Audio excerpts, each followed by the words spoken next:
Hey, welcome to Caching in the Northwest. You know, this is the only podcast from the birthplace of geocaching right here in the Great Pacific Northwest. Each week we'll talk about caches and cachers from here and around the globe. So while you're busy updating Chrome, we'll be caching in the Northwest. And normally I would say we're going to bring in some creative term for our friendly monkey, but tonight it's just the monkey and me as hosts. That's right. Chris is out on assignment, so let's do it. Out on assignment. I love that. We're without our fearless leader, and we still managed to get the podcast started. So wonders never cease. We haven't burned the place to the ground yet. Yet the night is still young, or the morning is still young. Half an hour. That's right. All right. Hey, welcome. And if you're paying attention and you're watching the video feed, which you will not have picked this up if you're listening by audio yet. So right. We do have two guests on tonight. We have JP and Ian to talk about their planned tour of Europe's mega events. Good evening or good morning, gentlemen. Yeah, morning. Morning. Excellent. So we will get to those guys. We're going to talk about their planned tour of Europe's mega events promoting GeoCoinfest 2019 EU. But before we get into that, we have some interesting geocaching news, and we're going to make an announcement about the second year of the Fraser Valley Cache Bash. So stay tuned for the after show as well, where we're going to discuss your questions and comments. We're going to talk about the world's largest homeless gnome and provide an update on the Utah Geo Tour. If you're interested in the Utah Geo Tour, there's news, but you got to listen to the after show to get that news. Ooh, can't wait. So much Northwest goodness. Absolutely. All right. And a quick reminder that we appreciate the support of our patrons who help to keep this podcast coming in each and every week. A special thanks to Landsharks, our corporate Denali level sponsor. Remember, they do have this special shipping offer for you Canadian and US listeners from landsharks.ca. Free shipping on orders of $50 Canadian or greater to a max of 25 Canadian shipping costs. All right. And if you want to know more about supporting the show, click the Patreon link on the Caching NW website. And if you're watching on the website, it's over there. It's all around us if you're on the website. There you go. We're embedded in the website. We are. Jim, do you want to take the first piece of news we have? You know, I would love to tell you about the Cache Carnival, or maybe it's Carnival. Cache Carnival is celebrating geocaching creativity and diversity around the world. You can join Cache Carnival starting March 25th of this year. That's this month. It's only a couple weeks away. And earn up to 5 souvenirs inspired by historic carnival locations by collecting points on your leaderboard, previously the Friend League, before the carnival ends on April 14th. That's just next month. So just under a month. It's about 3 weeks long. And it sounds like a lot of fun. You can collect extra points by finding highly favorited geocaches or earning a favorite point on a cache you own. So incentive to get out there and hide some creative hides, huh? There you go. Now, I, for some reason, had in my mind that this Cache Carnival had already started. So I went out last weekend and I found some highly favorited caches in my area. Nice. I hadn't found yet, which I really enjoyed finding them. But now I realize I don't get the points for them. But that's okay. I still had a great time finding some awesome caches. And I'll bet there are more out there to be found. There are. We'll just have to travel a little broader and wider for them. Yeah. Yeah, it's great. There's some great creativity out there, and geocaching is calling these events that they're doing for geocache creation inspiration the creation celebrations. So they're going to have some events there. You can earn a 6th souvenir. It's not just 5. Well, and speaking of creation celebration, up in this part, southern British Columbia, Metro Vancouver, Fraser Valley area, there is going to be a creation celebration event on March 30th. It is also going to be the kickoff event for the Fraser Valley Cache Bash 2. So, that's right. 2. If you want to participate, you're going to be welcome to come and check it out. The event is going to be posted very soon. We're just waiting to confirm the location with the township. It will be in Langley. So March 30th is the kickoff event for the Fraser Valley Cache Bash. April 19th, there will be dozens of creative caches published. May 11th is the wrap-up event and the awards. Awards, yes, that's right. There will be awards for creativity and innovation in geocaching. So it's going to be all about quality versus quantity. Check it out at fraservalleycachebash.wordpress.com. That sounds like fun. Yeah, and if you have questions, ask Brylang or Land Monkey, and we will answer your questions for you. The jury's still out as to whether those will be serious or tongue-in-cheek answers, but they will answer the questions. Oh yeah. All right. You want to take the next story, my friend? You know, I heard that 2 people were geocaching at Clark's Gully near Naples, New York, when one of them slipped and fell to the bottom of the gully about 7:30 p.m. on Saturday night. That doesn't sound like a lot of fun. No, it does not. According to Yates County Sheriff Ron Spike, the man who is from Washington, Northwest, right, became lost. I have known people from Washington, and they often become lost. And some Just of them saying. slide down gullies and then need a towel. Apparently, the person with the victim was able to walk out and call for help. The sheriff's office used the reverse 911 system to find the man's location via GPS. I'm glad So that the didn't. 119 system? I'm thinking so, yeah. I was wondering if maybe they used that reverse system and showed up at his home address in Washington, but Whoops. I don't know. Naples Fire Department members were able to get him out after about 45 minutes of rescue. So always good to bring a buddy with you. Yes. Well, bring a buddy, have some form of communication. Yeah. All these things. And you know what? Is it no, not next week, the week after, I think. Now I can't remember when it is. Very soon. Just tune in every week. Yeah. Next week, we have Adventure Smart on the show, and we're going to tell you all about how to get out and be prepared. So Will they discuss getting out of a gully? not specifically, but Okay. we could always ask. Yeah. We'll see what they have to say. If you have questions for Adventure Smart, send them in to feedback@cachingandw.com. Absolutely. Absolutely. All right. Well, that's our news. So some cool Northwest news, some geocaching news, and like I said, stay tuned for the after show where we've got even more stuff that we're going to talk about. But in the meantime, Jim, do you want to? We love stuff, the don't wheel? we? Yeah. We love stuff, but we love our guests too. We are thrilled to have both JP and Ian here talk about GeoCoinfest. Guys, welcome to the show. Thanks for having us. Can you give each of us a little introduction for those people that may not know who you might be? Well, I'll let Ian go first. No, you go first. All right, if you insist.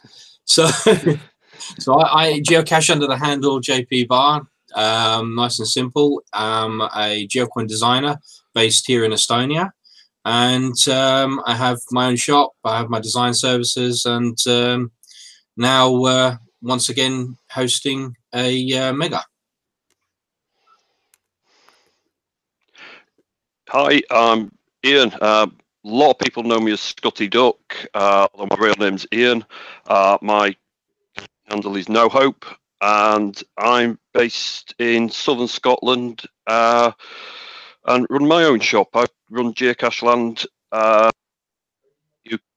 And yeah, that's me. All right, we're having your audio break up just a little bit, Ian, but Oh dear. we got that you run your shop, and what was the shop called again? It's Geocache Land.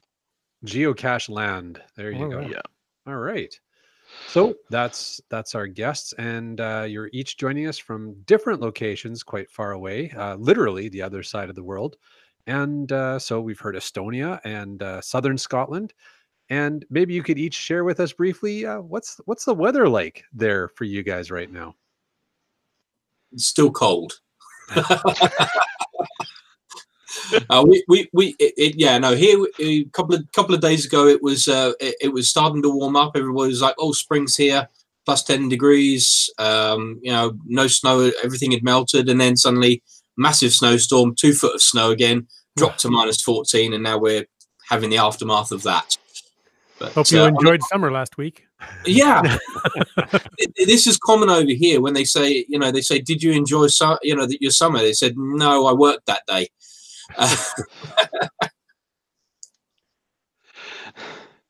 Yeah, southern Scotland, not quite as cold as Estonia. It's about -3, -4 here at the moment, and we've just got rid of our snow. And apart from that, it's pitch black out still. 5 o'clock in the morning, and I don't know why I'm up at this time. Well, we appreciate that you are. Absolutely. We're glad you're here. All right. Well, guys, thanks for that. That was fun. And now we understand you're both working on getting GeoCoinfest EU 2019 ready. And maybe you can give our listeners just a brief rundown on where and when that event will be. Yeah. Not both at the same time. Let's Yeah, it's going to be in Manchester, England, on the 7th of September, right in the middle of the city. Fantastic location.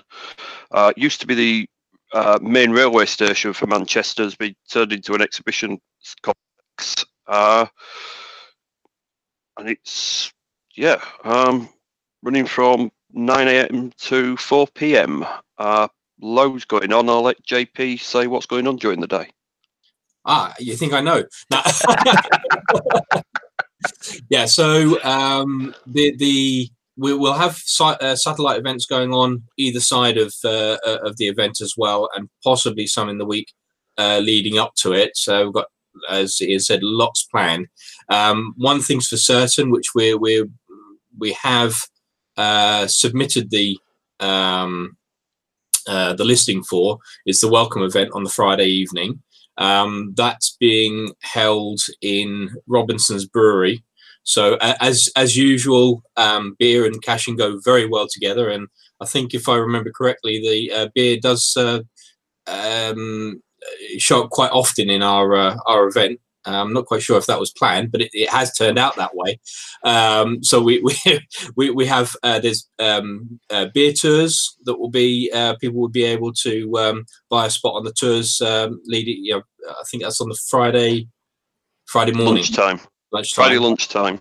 And then we have the evening in the Robinson's Brewery. Now this is going to be a free event. Anybody can turn up and enjoy the evening. There are tours of the brewery going on at the same time. People will have to book a spot and pay because we're limited to the spots that there will be for the evening.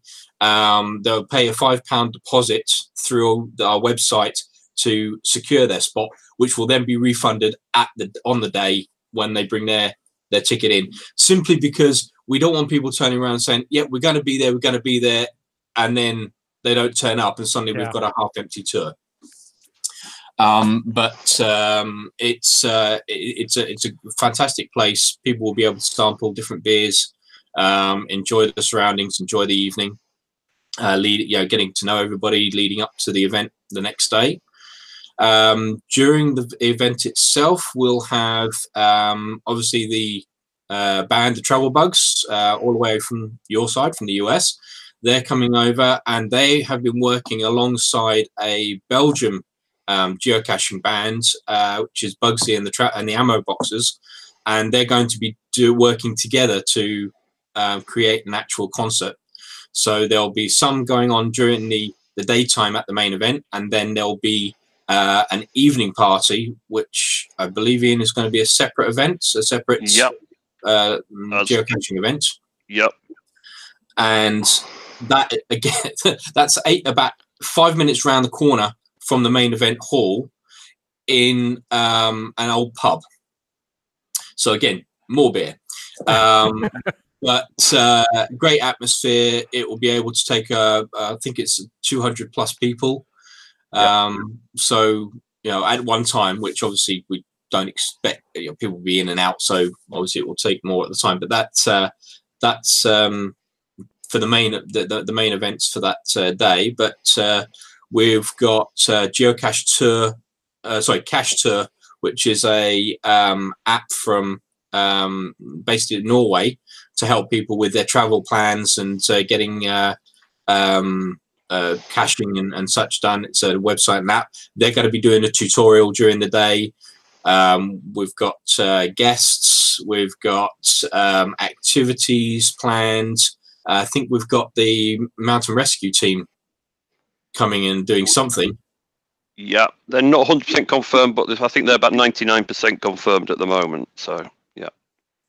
Well, that's pretty cool. So it sounds like there's a lot of different activities going on. This is more than just GeoCoins. It sounds like this is a mega event that if you're going to find yourself in the EU in September, this sounds like the place to go.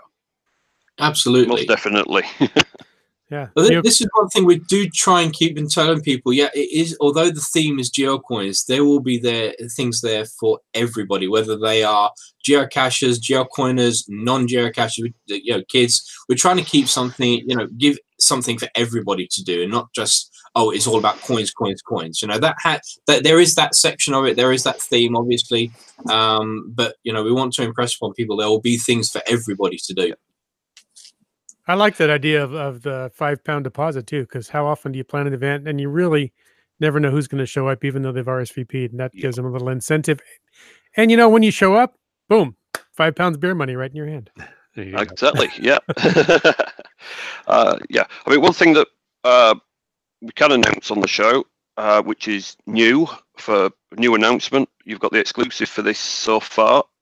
Is that at the event we have a company called GPS Training, who are one of our sponsors. They're turning up. Very well known in the UK. They sell handheld GPS devices from several makes. Everybody who goes into the event can register with them for a training package. That training package is normally £50. It's an online package, so you can do it anytime at home. And if you go to the event, you can sign up completely free. So that's £50 worth of training for nothing at the event. So, Ian, what kind of training are we talking about? It's basically you've got a GPS device, a Garmin, Satman, or any of the other makes. They have got online training packages to help you get the best out of your GPS device of what you want. So they've got lots of different tutorial videos and downloads for each different device. So whatever Garmin you've got, they're the main dealers for Garmin in the UK. So whatever Garmin you've got, they have a video and training package especially for that device. So whatever one you've got, they've got package to say best way to get geocaches downloaded, best way to do maps on there, everything about it. They have got a fantastic range of videos and downloads for you. That's fantastic. Well, there you go. Well, thank you very much for sharing that exclusive news with us and our listeners. I'm sure anyone who's listening to this who has ever struggled any amount with their GPS would certainly appreciate £50 to be able to get the online training at their convenience and learn how to use their tools better. Absolutely. Yeah. The chat says that's a great deal. So that's a huge event in September. You guys are going to be plenty busy leading up to that. But I hear that you guys are going on the road, big road trip leading up to that event where people can hook up and ask you all about GeoCoinfest. Can you tell us about that road trip, where you're going to stop along the way? Yeah. Well, this started as a Skype conversation between myself and Ian. We were talking about hitting two. We wanted to hit two megas, or one is the Giga in Germany, and the other is a mega in Belgium. We'd planned to do at least one of these back last year, and then Ian come up and said, "I'm sorry, due to other commitments, I won't be able to make one. Maybe not sure about the other one either." And during an hour-long conversation, it moved from that to hitting both megas, because they're weekend, 1 week apart from each other. Then suddenly that turned into a 2-week road trip around Central Europe to promote the GeoCoinfest. Not quite sure how we ended up there. No, you managed to con me into that somehow. But yeah, we start off. We'll start off here in Tallinn, but and then although we won't do anything from here, the first point of call will be the Project Giga in Hamburg, which, let me just pull up my notes. That will be on the May 4th. That's our first one. Then every day in between, we will have a different minor event, just a meet and greet at different cities around. But the idea was that we would hit the cities that had that were close enough and had the GeoCoinfest in past years. So that will be Eindhoven in the Netherlands, Aschot in Belgium, Cologne in Germany. Luxembourg City was an in-between because it was there. Back to Belgium for the GeoWallens Mega. Then on to Prague, and that will be our last stop before heading back home. So I think we're going to be pretty busy. Yeah, I would say so. Yeah, that's quite the road trip. And people can find you any of those events across Europe and ask you all about GeoCoinfest. Yep. Yeah. Awesome. GSMX2 in the chat says that's some great negotiation from I can't go to 2-week geo trip. Yeah. Nice job. Nice job. It didn't take much persuasion. I will say that. I will point out that JP said he'd do most of the driving. It's something like 5,000 miles trip in the 2 weeks. So that's how you get a 5,000-mile European #geocache road trip. Is you say, "Hey JP, do you want to do the driving?" Great, I like this deal. This sounds like a really good deal for Ian. Is all I have to say. Yeah. Don't worry. I'll be making sure he does his fair share. Otherwise, I'll be calling it on the road. I don't think we. Yeah. Although with the stress connected to the Mega, it might be a case of maybe a hospital stay is better. We leave somebody else to do with the fallout. Sure. Now I have a question. We're enjoying it. I mean, it'll be a laugh, and yeah, people will have our stand. Obviously, we've both taken our shops with us as well, but we'll have our stand for the GeoCoinfest, where people will be able to come and pick up leaflets and items that we'll have for sale to raise money for the event and talk to us and ask us questions. Cool. So that's the idea, is that you're gonna be moving around to all these different cities that have hosted GeoCoinfest in the past, plus a Giga and some Megas, and giving people the opportunity to interact with you guys and learn more about GeoCoinfest, sign up for it, help support it, and so on and so forth. Sounds like that's the plan. Absolutely. Yeah. Now I have a question about the driving. Now, Ian, you're from the UK. Yes. Well, you're both from the UK. Ian, you're in the UK. How many of the countries are you going to be driving in where you drive on the left-hand or the right-hand side of the road? They're all on the right-hand side of the road. In the UK, we do drive left, but I've driven in Europe before. I've driven in America. I actually prefer driving on the right anyway. Once I've got used to the gear stick and the handbrake being on the wrong side, which only take a couple of 1,000 miles, then we'll be fine. That's awesome, Ian. I have to say, years ago, I have had the experience of driving a standard in the UK, and it was also my first experience with roundabouts. It was before we had a lot of them over here in Canada, and it was quite the very fast learning experience. Yeah, I think the one thing that always, whenever I switch between left and right drive cars, the one thing that it takes me a few days to get used to is that whenever I try and indicate, I hit the windscreen wipers instead. Every time. I can see that. Yeah. Oh, too funny. All right, Jim, did you want to take the next well, one? the road trip, that's 2 weeks, like leading right up to GeoCoinfest, right? No, it's actually we're starting on the 2nd of May, and we'll be gone for 2 weeks around that. We wanted to give people more than enough time before the event, because if we did it too close to the event, then the information gets to people a bit too late. True. Good tip. So are there, outside of your road trip, are there any other promotional activities going on in the spring and summertime? We do have one event that's in the planning. We haven't got the exact date yet, but that's going to be in Paris. Somebody else is running that for us. One of the other committee members is doing that for us. And then, we'll be in the UK. We're doing smaller events in the UK. I'm attending one. I've been booked to attend one event in Aberdeen at the end of the month.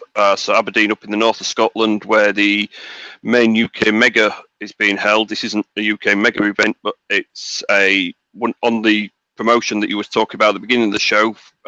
It's one of the events for that, the cash creation events. One for that. So I've been asked to go up there and take information up to the north of Scotland for that. And we have other events around the UK. Tomorrow we've got yes, it is tomorrow now. Yep, tomorrow evening UK time. We've got GeoCoin auction in Sheffield, right in the middle of England. So an event there with over 60 different lots up for auction. Wow. Very cool. Now that one, so that one is GC82B66. Now, as long as everything goes as planned, which it probably won't, but we hope it will, there will be a live Facebook feed for people that want to bid live. Now, they have basically today to sign up to that. I think the information was on the post on our Facebook page, wasn't it? Yep. Basically, you need to email bid, which is BID, GC. Sorry, I apologise. It's GC. GC. Sorry about this. I'm doing it off the top back of my head. 19bid@gmail.com. And then if they email that with their real name, their Facebook name, because not everybody on Facebook uses their real name, so the Facebook name and their cash-in name, they'll get sent back a bidding number, and then they can join us live and use that bidding number online live. We know who they are, and we've got their details in advance, just for the added security. So we've some 6-year-old somewhere bidding thousands of dollars for on an item. So we can so hopefully then we'll be live from the event and people will be able to bid as we said. Wow, that's really interesting. I've never heard of that being done for geocaching related stuff. No, it's probably a first. We did have a period where people could send proxy bids in first. A few people said they wanted to bid live. So I've got to try it, and hopefully it will work. Could be the start of a new trend. You never know. Yeah, well, we'll be curious to hear from you guys how it goes when it's done. You should make sure you let us know how things turn out. We do ask people check out our Facebook page, which is GeoCoinfest chat group, and that for the information on it. It is going to be an interesting event. We do have a lot of coins that have been donated from various different people, companies. We even have one of Brian Roth's new personal coins up for auction. So we do want people to get some good additions to their collection. Obviously, we need as much funding as possible for the event. So the more people bid, the easier it is for us to pull out all the stops for a really amazing event. Are there any international boundaries to who can participate in this? No. So any of our listeners here in North America are welcome to participate in GeoCoin auction and quiz night, and that's GC82B66. Yes. Yeah. The only thing they will have to understand is that if they are bidding on a coin or multiple coins, there will be a shipping fee that will be put onto that afterwards. But UK to the US is not so expensive. Well, it's definitely not as expensive as the other way around. So they won't be hit with a massive bill on shipping, but there will be something. Okay, and if folks want to find out more, they can go to GeoCoinfest Europe on Facebook. Is that right? Yeah. Yes. Fantastic. Just to add in that also, obviously, the bids are in British pounds, not dollars. Right. People do forget. Consider that. It's in it will be all the bids will be in British pounds because obviously that's what we work with. Yeah, it makes sense. Yeah. Awesome. Very cool. Very cool. All right. Well, I was looking over. I don't see any questions for you guys. There was one question that came up, which was, what's the GC code for GeoCoinfest EU? But they answered it themselves. Yep. And it's GC7TTNT. Is that correct? Yep. That's correct. Yep. All right. So there you go. So that's what we've got for tonight, guys. I want to thank you very much for joining us. Before we wrap with you guys, is there any last important little bullet points you want to throw out there, and contact information? How do people contact either you guys or find out more about the event? Well, they can contact us through the Facebook page. They can hit us up on the website, which is gcf19.eu. They can contact either myself or Ian direct. You know, so any of those ways they can get hold of us. Yep. Just got to ask one thing. We do have one other little exclusive. Ooh. Oh, please go ahead. Yep. For the European tour, there will be GeoCoin for each of the stops that we make.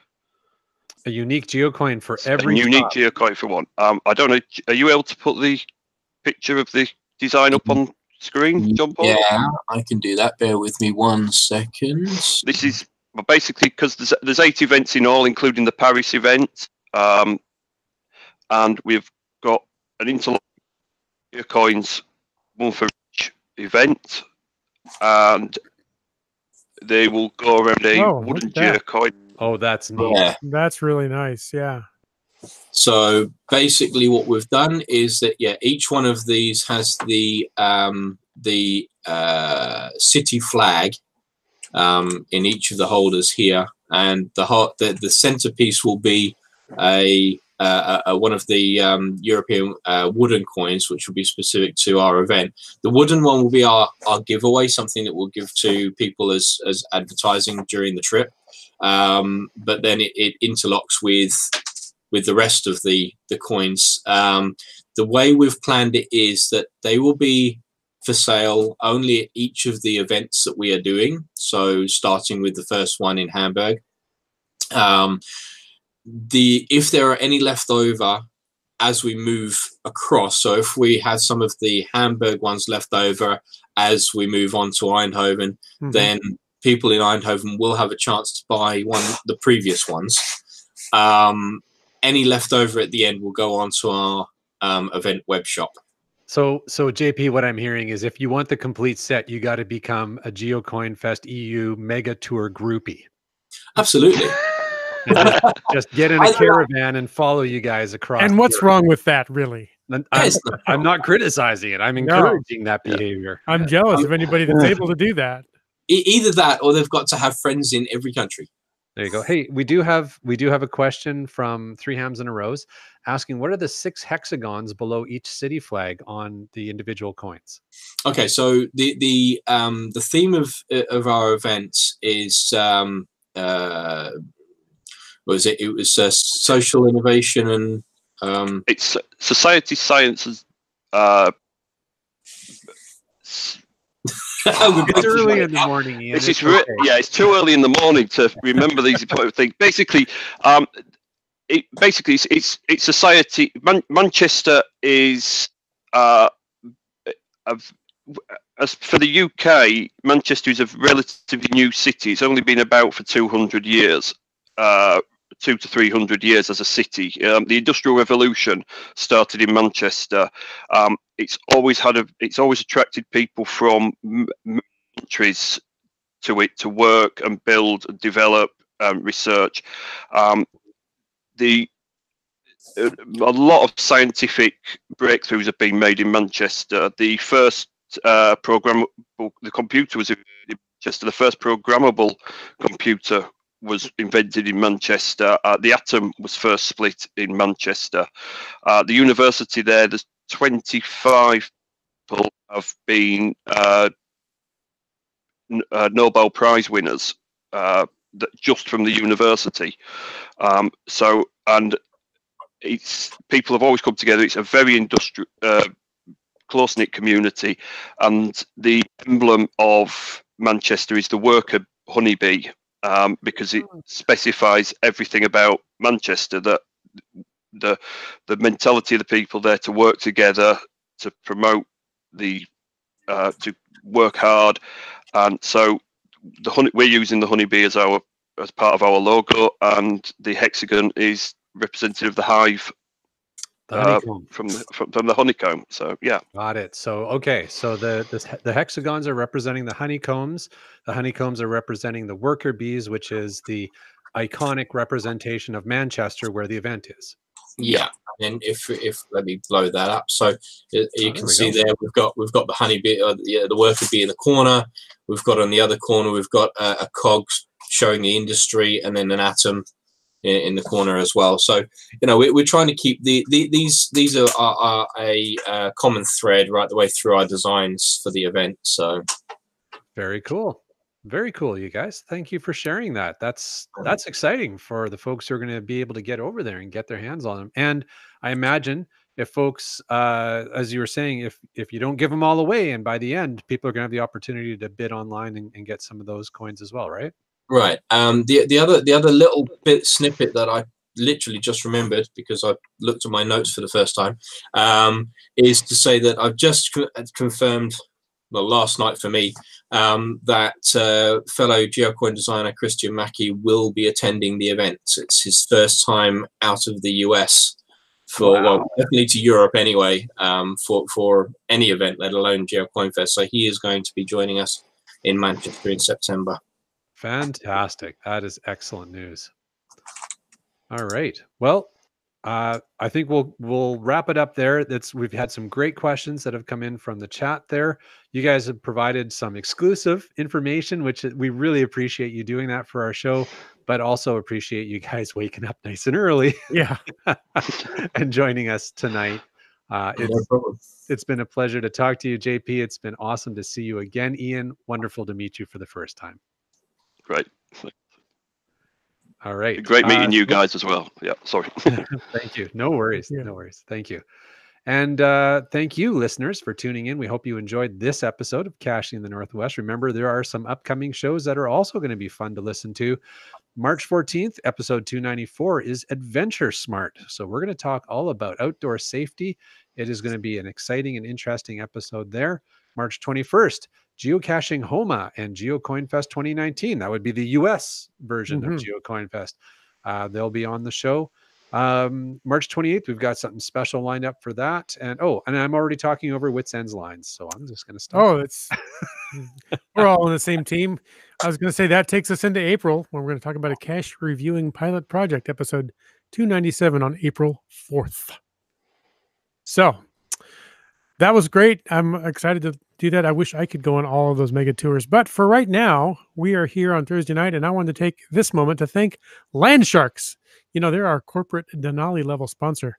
Landsharks.ca is the outdoor adventure and geocaching store. Check them out online or go in person and visit their store in Victoria, BC. They're open 6 days a week, except holidays, and they ship online orders daily. Excellent. Hey, we want to thank our faithful Denali level supporters. That's Landsharks, and it's also JP's Geo Designs. Thank you very much, sir.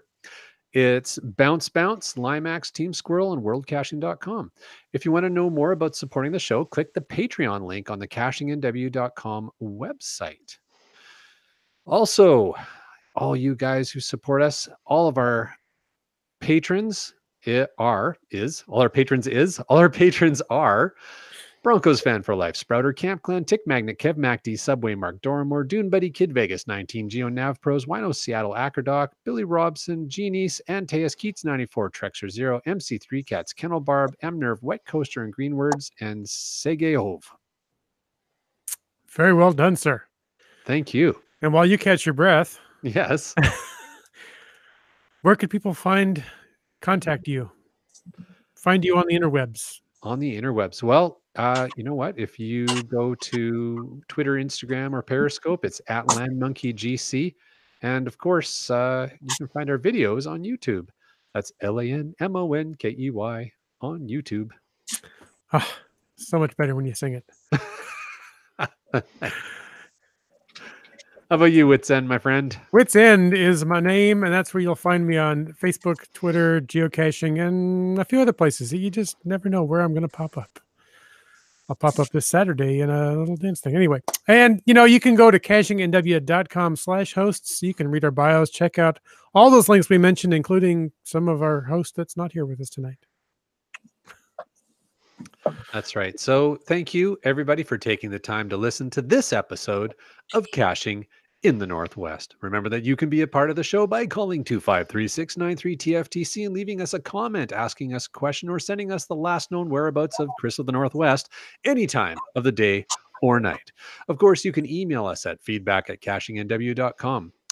Your support helps to keep quality shows coming. If you liked this show, please click the Patreon link on the cachingnw.com website and subscribe on iTunes, Google Play, Stitcher, and more. This show is produced by Chris Umfenauer, Jay Kennedy, and Jim Paulwitz, hosted by Chris J. and Jim. This show is licensed under Creative Commons Attribution 3.0 license, copyright 2019 by Chris Umfenauer. And now, stay tuned for The After Show. There you go. There's my Les Nessman version.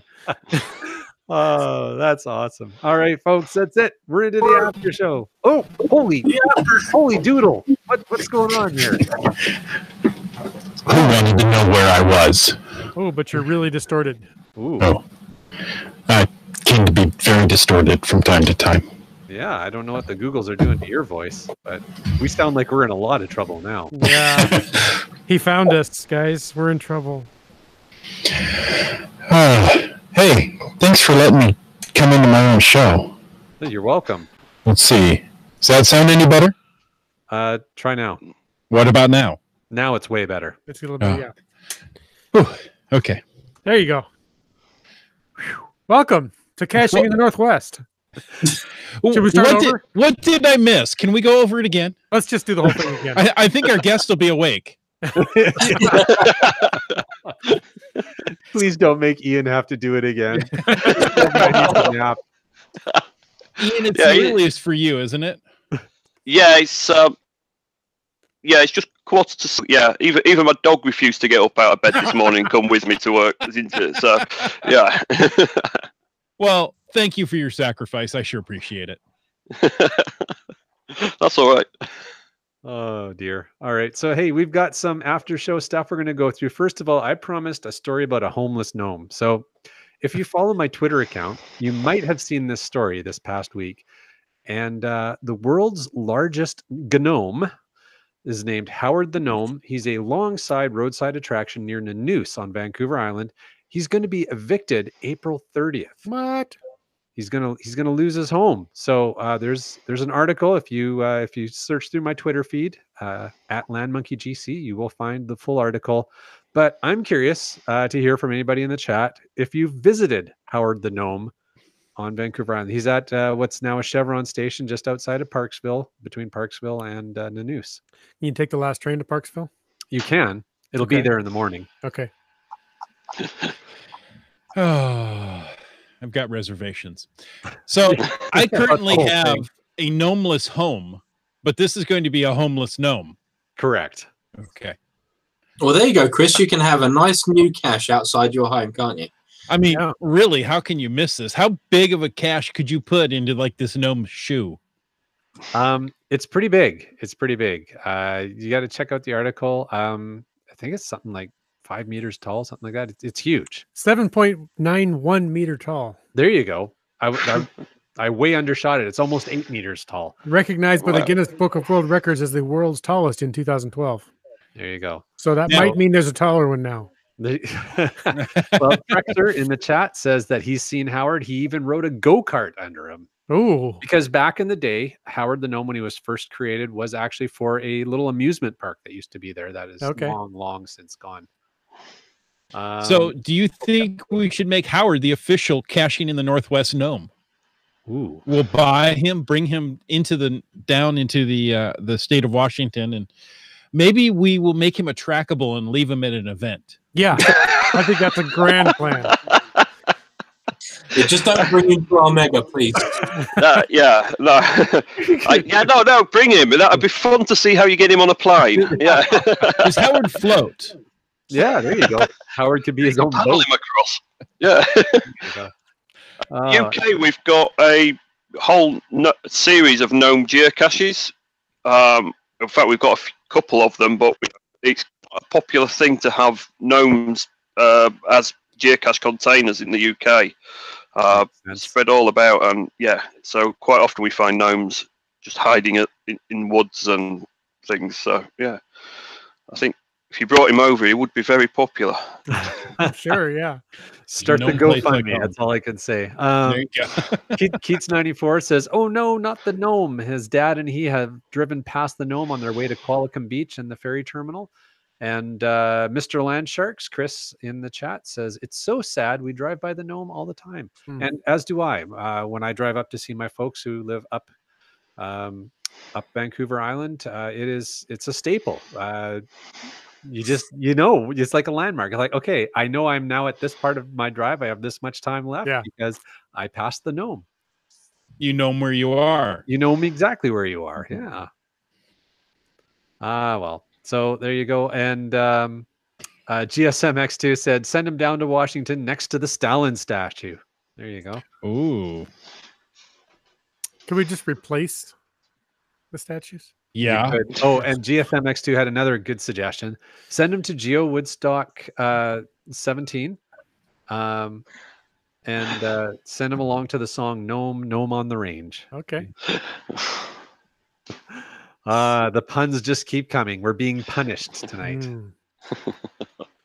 Awesome. All right. Hey, I've got a little more news I want to share with you guys, and it's about the Utah Geo Tour. Now, you've heard me rave about the Utah Geo Tour, and we have. And it is. How do you feel about the Utah Geo Tour? I love the Utah Geo Tour. Do you sleep in the jacket every night? Not every night, but I sleep in the jacket most nights. Yes. Okay. It keeps me warm and it gives me nice memories. The Utah Geo Tour, it was announced a few weeks ago that it was going to come to an end at the beginning of March, and we were all very saddened to hear that. Now, there's some information here that was just released a day or so ago. The Utah Geo Tour is not ending today. Now, listen through the whole article, and then you can understand what this is all about. However, first of all, we want to thank the 22 intrepid volunteers who are keeping the Utah Geo Tour going when it is officially the funding for it has ended. Okay. However, the Utah Geo Tour will continue in an unofficial Geo Tour capacity.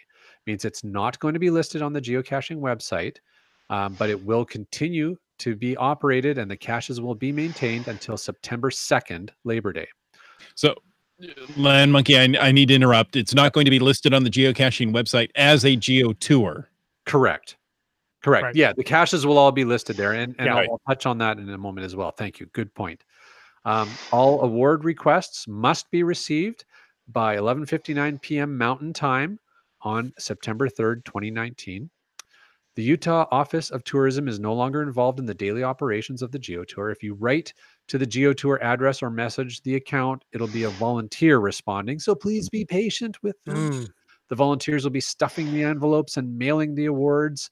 The turnaround may be a little bit slower on some of the requests and responses, but they will get to it, they promise.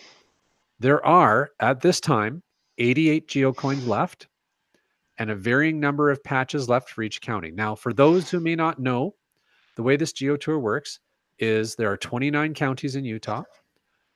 For every county in which you find 3 of the Geo Tour caches, you get a patch for that county. Yeah, and Chris is holding up the passport there. Very cool. Thank you, sir.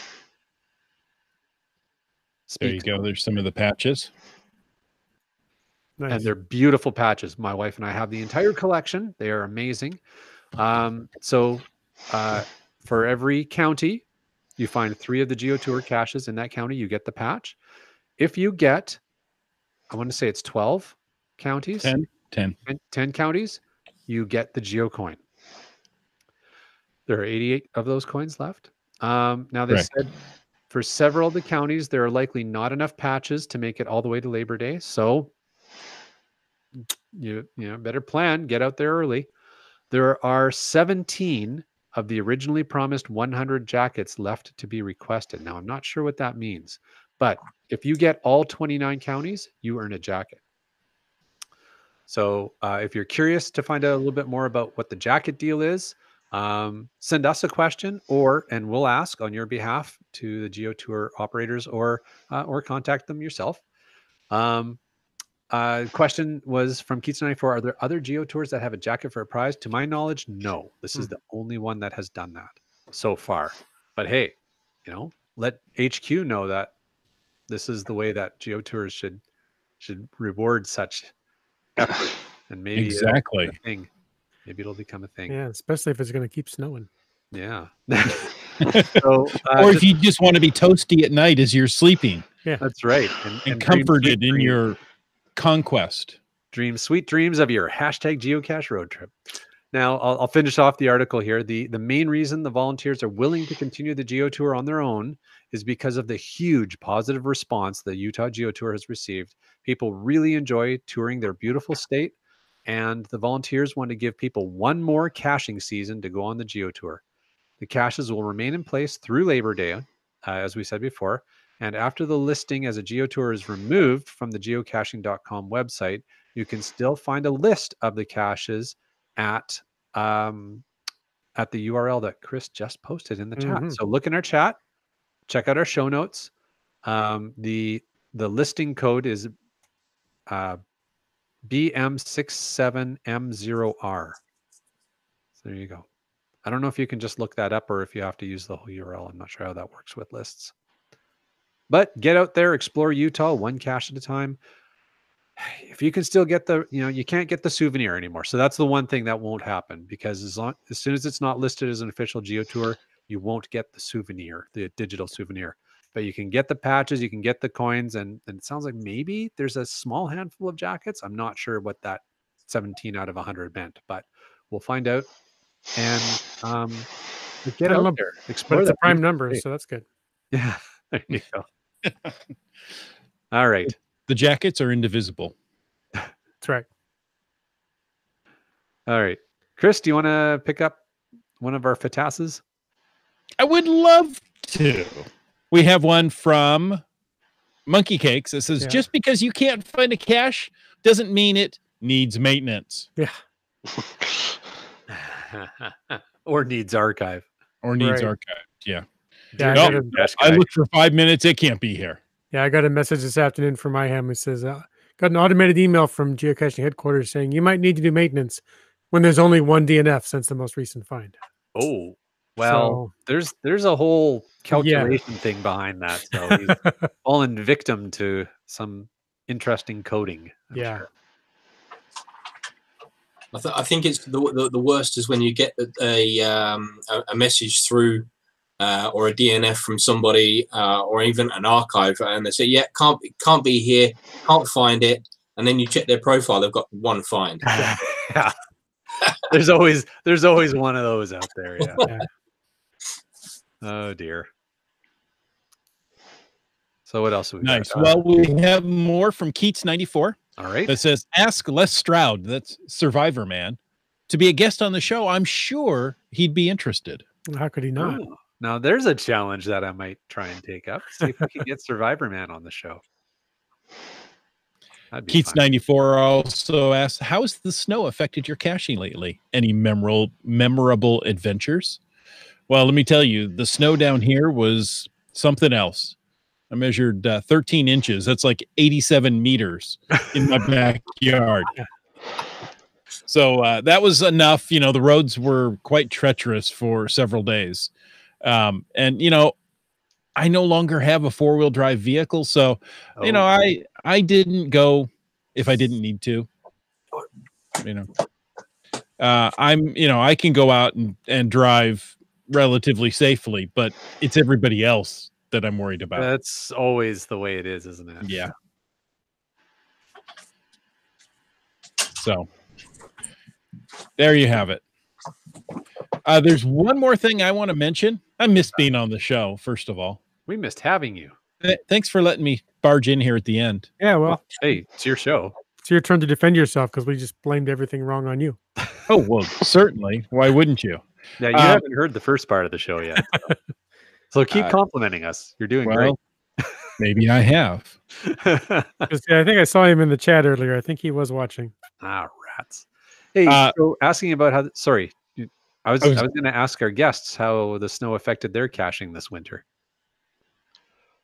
In the UK, we've had very little snow at all, so it's not really affected caching. Yeah, only on the very highest hills. I mean, I'm in the highest village in Scotland, where we had very little snow here. They had more up in the north of Scotland, in the larger mountain ranges, but warm winter this year. Yeah, I think for me it's slightly different. I've just been so busy that caching is not actually getting out and caching has not really been a priority at the moment. The most caching I did was when I took the family across to visit my parents in Cyprus. So in which case snow wasn't an issue. So nice, good place to be. Yeah, slightly warmer than here. Yeah, I bet. Chris, sorry, you had something else you were gonna. Yeah, we need to release the 2019 Geocaching Championship bracket. What does this mean? This is similar to March Madness here in the States. All right. Where we put two types of geocaches up against each other and let you vote. Yes, you right there. Let you vote and determine which one of those two you like better. And once you go in there and vote each week, we want you. Well, first of all, we want you to fill out your bracket, what you think is going to be the championship round, and then send us a copy of that. You could take a picture with your phone. You could print screen. You can do whatever you need to do to capture that bracket. Send it to us at feedback@cachingnw.com with your geocaching name. And we're going to hold on to those and see how many perfect brackets we have as the weeks go on. All right. So I just clicked on the link that you put in the show notes. Mm-hmm. I open this up. If you're listening to the audio or watching this on YouTube later, we will check our social medias. I will make sure through Land Monkey social media, I pound this link out there.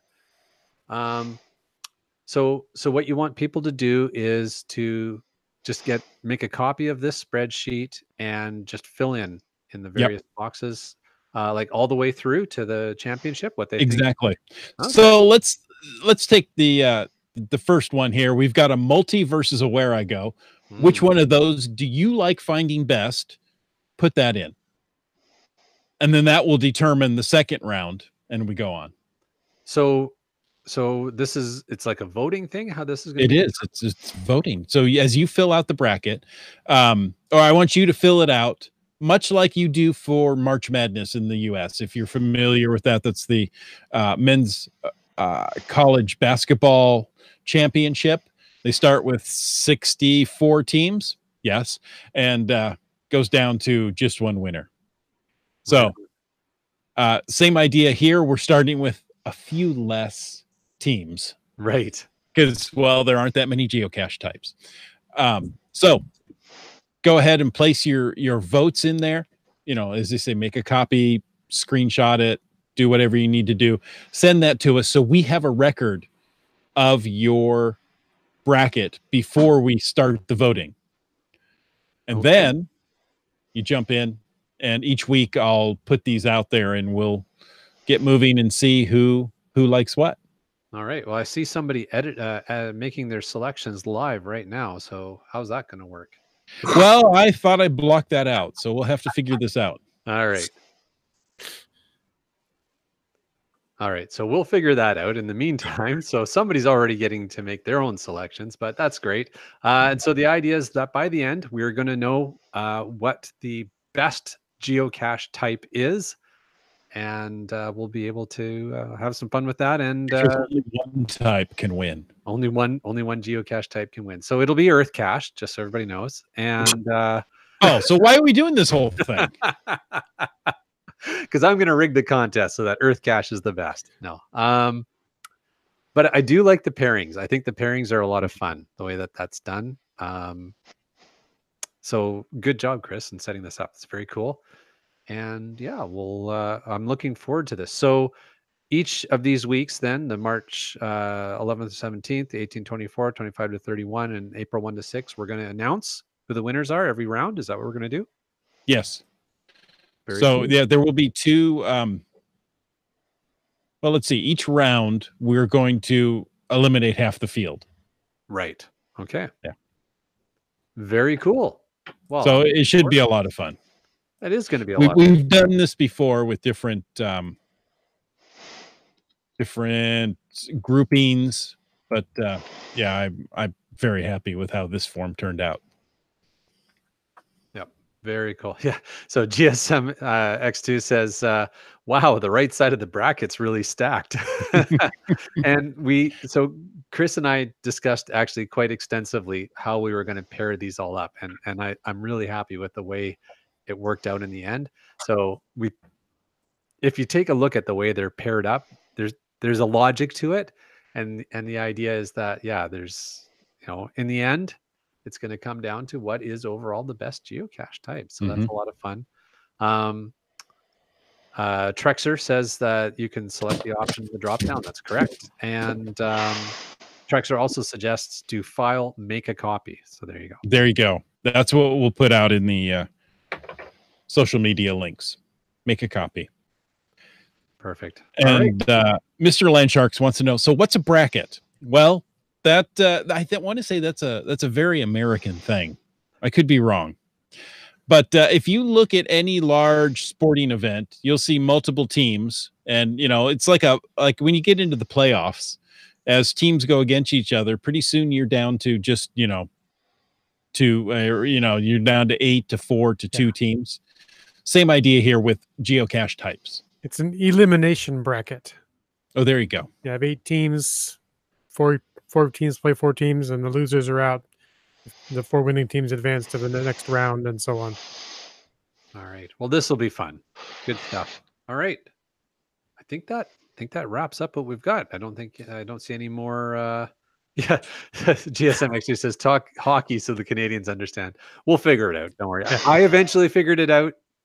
So the rest of the Canadians should. I'm gonna go find an octopus to hurl. Okay.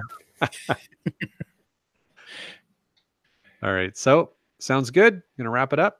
I think so, folks. Thank you for joining us tonight, or joining my 2 co-hosts tonight and our 2 lovely guests. And until next week, get out and start tracking these people across Europe.